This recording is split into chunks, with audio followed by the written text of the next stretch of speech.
ဒီကောင်ကသူ့ရဲ့လက်ညှိုးနဲ့လူတစ်ယောက်ကိုထိုးလိုက်မယ်ဆိုရင်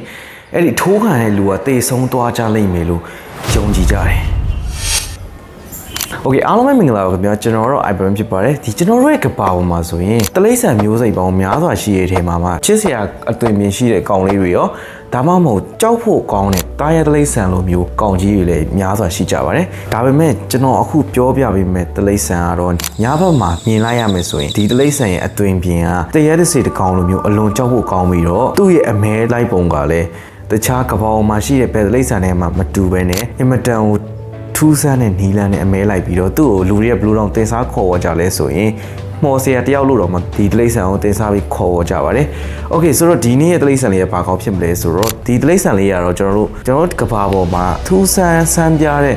တလိမ့်ဆန်မျိုးစိတ်တွေများစွာနေထိုင်တဲ့မာဒါဂတ်စတာကျွန်းရဲ့အမှောင်ထုချမ်းမှာပဲကျင်လေကျက်စားတဲ့ II ဆိုတဲ့အင်္ဂလိပ်စကားလုံးက AYE ပေါ့နော်ဒါကိုကျွန်တော်မြန်မာပြည်မှာ AA လို့ထွက်ပေမဲ့တကယ်အတန်ထွက်မှကတော့သူတို့ကို II လို့ခေါ်ပါတယ်ဆိုတော့ပထမဆုံးအနေနဲ့ကျွန်တော်တို့ရဲ့နေထိုင်ကျက်စားမှုနဲ့ပုံမှန်အသွင်ပြင်ကိုအသေးစိတ်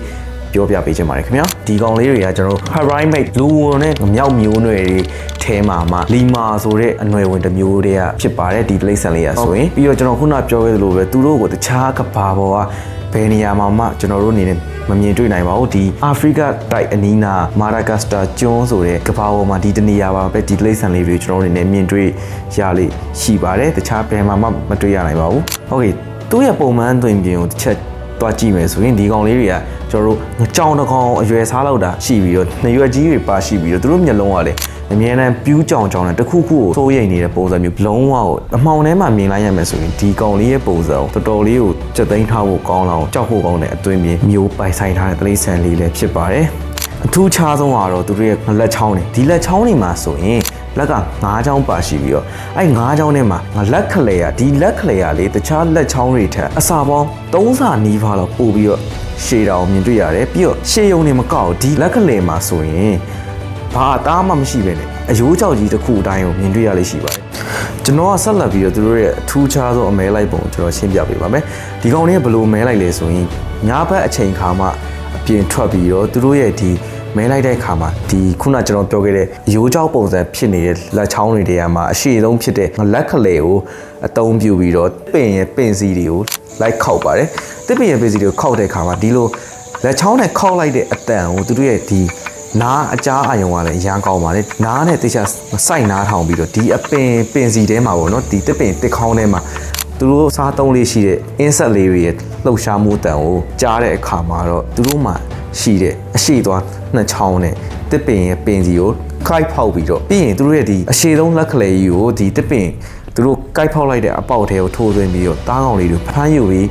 းအေးစစ်စစ်စားတော့ကြပါတယ်နောက်ဆုံးတစ်ချက်ကတော့ဒီကောင်လေးတွေအန်နီရယ်တွေနဲ့ရင်ဆိုင်နေရပါတယ်ဘာအန်နီရယ်တွေလဲဆိုရင်မာဒါဂတ်စတာကျွန်းဒေသခံတွေရဲ့အယူတီးမှုကြောင့်မဖြစ်ပါတယ်သူတို့ကဘာကိုအယူတီးလဲဆိုရင်မှန်လဲမှန်ကြစရာပါဒီတလိမ့်ဆန်လေးတွေရဲ့ပုံမှန်အသွင်ပြင်ကအင်မတန်ကိုကြောက်ဖို့လက်မှုကောင်းပြီးတော့နမိတ်မကောင်းတဲ့တလိမ့်ဆန်လိုမျိုးသူတို့ဒေသခံတွေကယုံကြည်ကြပါတယ်ပြီးတော့ကျွန်တော်ဗီဒီယိုစမှာပြောခဲ့သလိုပဲဒီသူတို့ရဲ့လက်ညှိုးထိုးခြင်းကိုခံရတဲ့လူက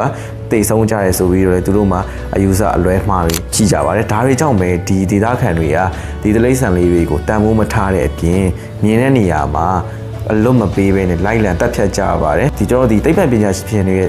လေးလာတွေးရှိချက်တွေအရာရောတေချာပြန်ပြီးတွေးကြည့်မယ်ဆိုတော့ဒီတလိမ့်ဆန်လေးတွေ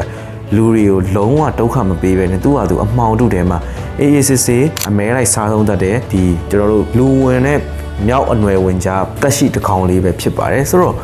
ကျွန်တော်ဒီလူတွေရဲ့အယူတီးမှုတွေလူတွေရဲ့အလွန်ကျွံကြောက်ရွံ့စိုးရိမ်မှုတွေကြောင့်ဒီတလိမ့်ဆန်လေးတွေအခုခါမှာဆိုရင်လုံးဝမြင်ရဖို့အလွန်ခက်ခဲလောက်တဲ့အထီကိုမျိုးတုံးပြောက်ွယ်လို့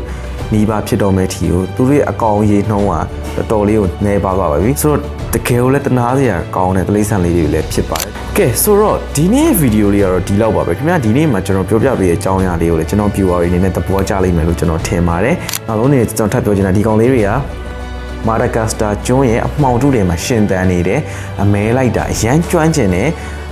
တလိမ့်ဆန်စမ်းလေးတစ်ကောင်လည်းဖြစ်ပါတယ်ခင်ဗျာအခုလိုကျွန်တော်တို့အချိန်မီကြည့်ရှုပေးရတော့ကျွန်တော်တို့ဘက်ကနေကျေးဇူးများတင်ပါတယ်ခင်ဗျာ bye bye